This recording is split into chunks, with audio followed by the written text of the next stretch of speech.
So we're in front of the group. So shortly called, and was built as a football building for the football team, strength and conditioning, and they have an indoor track here.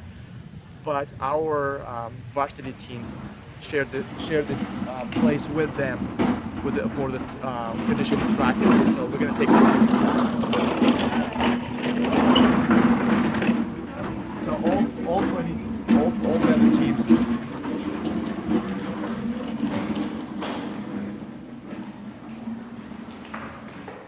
So there will be a certain segments of the year, certain parts of the year we come here for the conditioning practices. Some of them we'll do on site, some of them we'll do it here.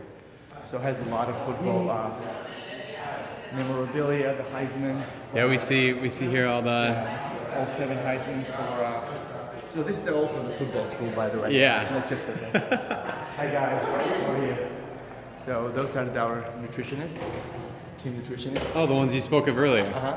Thank you so much. So that's why our kids pump their muscles. Wow.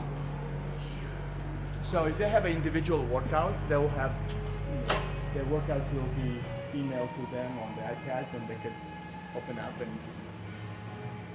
So if you can.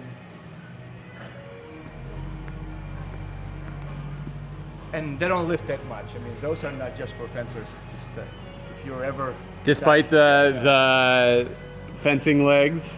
Yeah, there'll be a lot of other things they can use it here, or like own weight, or they'll have a different regimen for workouts. So one of them will be here.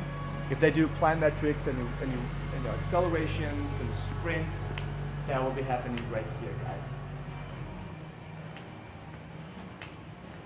So kind of treadmills, hurdles, whatever they need to do.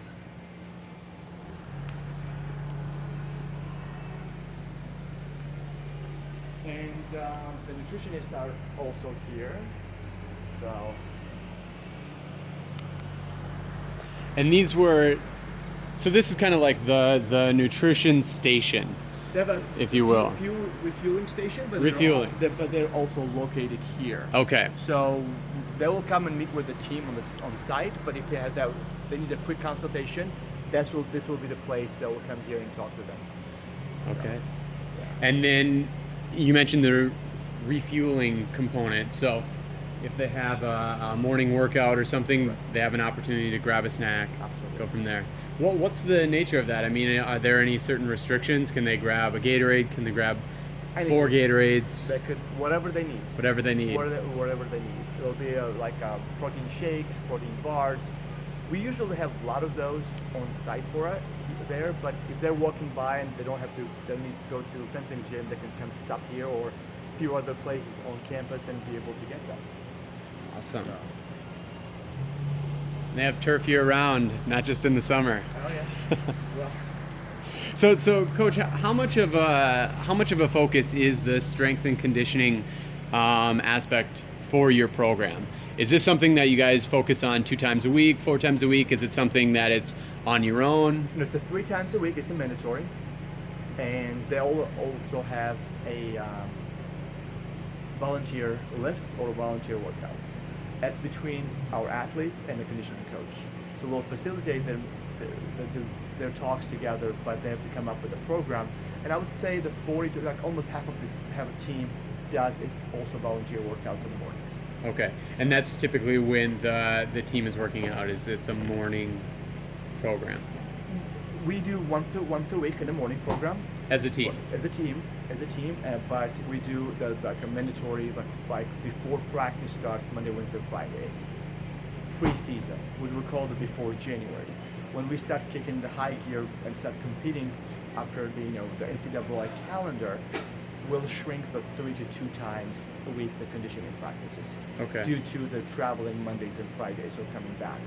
Now, of course, much like the rest of the support system that you have around you in your program, you have dedicated trainers working with your team. Correct. But what's your familiarity with some of the activities your team is doing that might be fencing specific? That's what we have a designated. We've been fortunate enough to have a same conditioning coach for the last 5 years. So what we do, the coaches will get together, weapons coaches and coaching staff before the year starts with, for example, a new coach, new conditioning, strength and conditioning coach. And we'll provide with all kind of video footage, not just the fencing and other, for like plyometrics from Italians or the Hungarian warm-ups, or anyone could come up with something, any visual, and we tell them, okay, this is the fencing, and that the muscular system has to be developed this way, versus other sports have a different direction. Right. And then we'll try to narrow the focus down on just fencing specifics. And then also have suggestions, for the general fitness, their suggestions different, and we kind of bounce ideas back and forth, so at the end of the day, we have pretty much solid workout regimen for our kids. Really tailored to fencing. Correct. Exciting. So it helps with cutting down the injuries and the recovery time and general strength. And our kids usually are pretty well prepared for the competitions. Now, you also mentioned a swimming component to the training. Is that something also here in this facility? We'll be right next door, but off season we suggest our kids to use that. Not everyone likes that, but again, it's available. Right. In their disposal if they want to do it. Okay. Should we head there next? One. All right. Now, this is another one more room I'll show to you guys.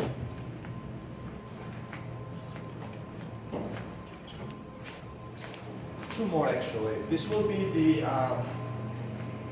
This is available for athletes if there's someone to run and jog.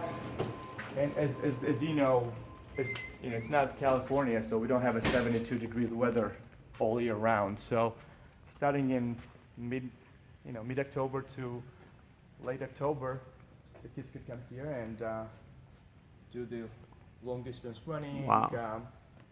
So this is available for them. And this is, this is a full field, Correct.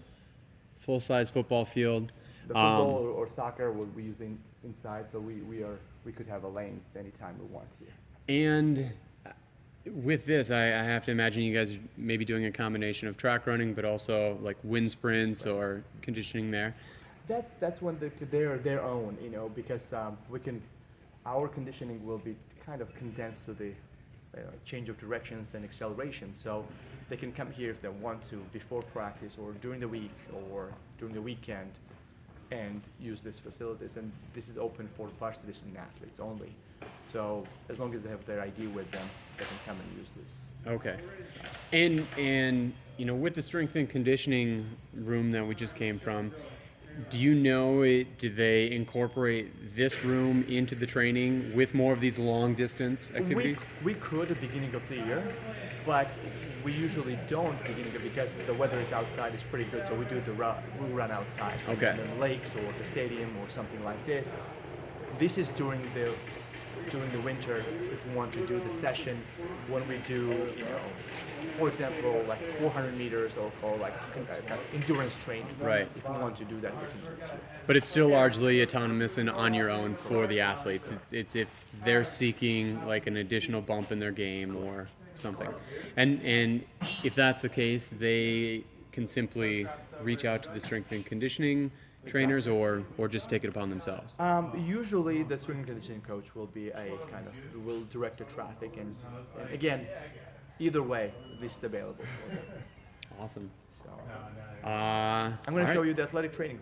On to the training room. Yes. Exciting.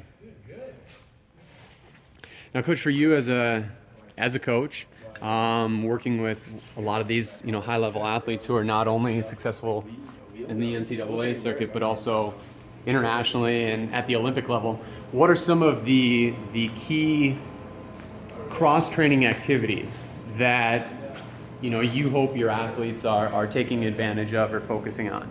They will usually have a really good regimen with a conditioning coach of the core workouts for fencing. So that's what they do. And if they want to run, this will be another one incorporated. Again, the least amount of kids will swim. I don't know why, but between that one and conditioning practices with their own, with the coach, the core workout will be those two will be the best for their development.